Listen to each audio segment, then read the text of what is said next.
Israel पर हमला करना हमास के लिए बड़ी मुसीबत बन गया है। हमास के हमले का जवाब देते हुए इजराइल ने गजा पट्टी पर बड़ी तबाही मचाई है। जंग जारी है और दोनों ओर से रॉकेट, बम और गोलियां लगातार चल रही है। फिलिस्तीनी आतंकवादी ग्रुप के ठिकानों को चुन चुन कर खत्म करके इजराइल ने हमास पर ट्रिपल अटैक कर कमर तोड़ दी है, जिससे उबरना उसके लिए बड़ा मुश्किल होगा। पहले युद्ध का ऐलान करने के साथ ही इजराइल ने गाजा में बिजली, पानी और भोजन की सप्लाई रोक दी और अब व्यापारिक टनल बंद करने के साथ ही उसके क्रिप्टो अकाउंट भी फ्रीज कर दिए हैं, जिनके जरिए वो फंड जुटा रहा था। इजराइल ने हमास के खत्म के लिए गजा पट्टी की घेराबंदी कर जो तबाही मचाई है, उसकी तस्वीरों दुनिया में चर्चा का विषय बनी हुई है।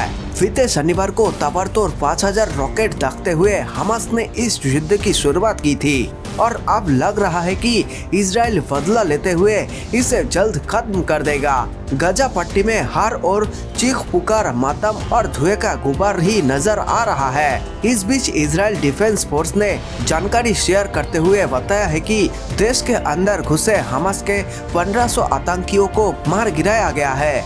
रिपोर्ट्स के मुताबिक हमास के खत्मे के लिए 3 लाख के करीब रिजर्व फोर्स के सैनिकों को जमीनी हमले के लिए उतारा गया है। आप बताते हैं कि कैसे इजराइल ने हमास की 3 तरीके से कमर तोड़ दी है। इजराइल का कहना है कि इस बार उसका लक्ष्य हमास को जड़ से खत्म कर देना है। इसके लिए उस पर चौतरफा वार किया जा रहा है। पहला वार, फिलिस्तीन के आतंकवादी ग्रुप हमास के ठिकाने गजा पट्टी पर बमबारी करते हुए इजराइल ने उन सुरंगों को निशाना बनाया जहां से गजा में वाणिज्यिक और सैन्य सामान आता जाता था।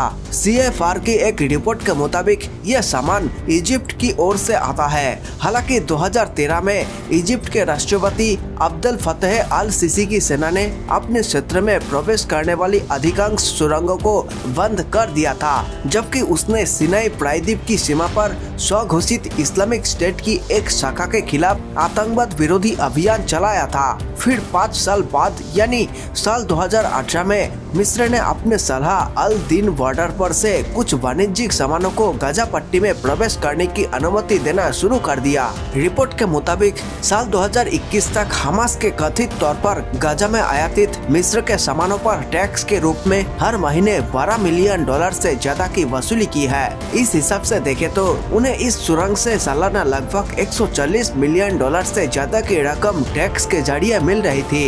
इसका खात्मा हमास के लिए एक बड़े झटके के समान है। दूसरा वार, अब बात करते हैं हमास पर इजराइल के दूसरे वार की, जिसने उसकी आर्थिक ताकत को लगभग खत्म कर दिया है। दरअसल हमास के ऑपरेशन के लिए विदेशों से आने वाले फंडिंग का पूरा मैनेजमेंट गाजा स्थित इस्लामिक नेशनल बैंक संभालता था। हमास का ये सबसे बड़ा आर्थिक ठिकाना इजराइल के जवाबी हमले में जमींदोज हो गया है। जी हाँ, सोशल मीडिया पर गाजा इस्लामिक नेशनल बैंक के ध्वस्त होने की वीडियो वायरल हो रहा है। तीसरा वार, हमास के आर्थिक ठिकानों पर 2 तरफा वार से ही इजराइल नहीं रुका, बल्कि तीसरा बड़ा वार करते हुए उसने फिलिस्तीन के आतंकी संगठन हमास के क्रिप्टो करेंसी के अकाउंट को फ्रीज कर दिया है। द टाइम्स ऑफ इजराइल की रिपोर्ट के मुताबिक इजराइल पुलिस ने एक बयान जारी कर बताया है कि आतंकी संगठन बीते शनिवार से सोशल मीडिया के जरिए फंड जुटाने के लिए अपने क्रिप्टो अकाउंट्स का यूज कर रहा था। इसे देखते हुए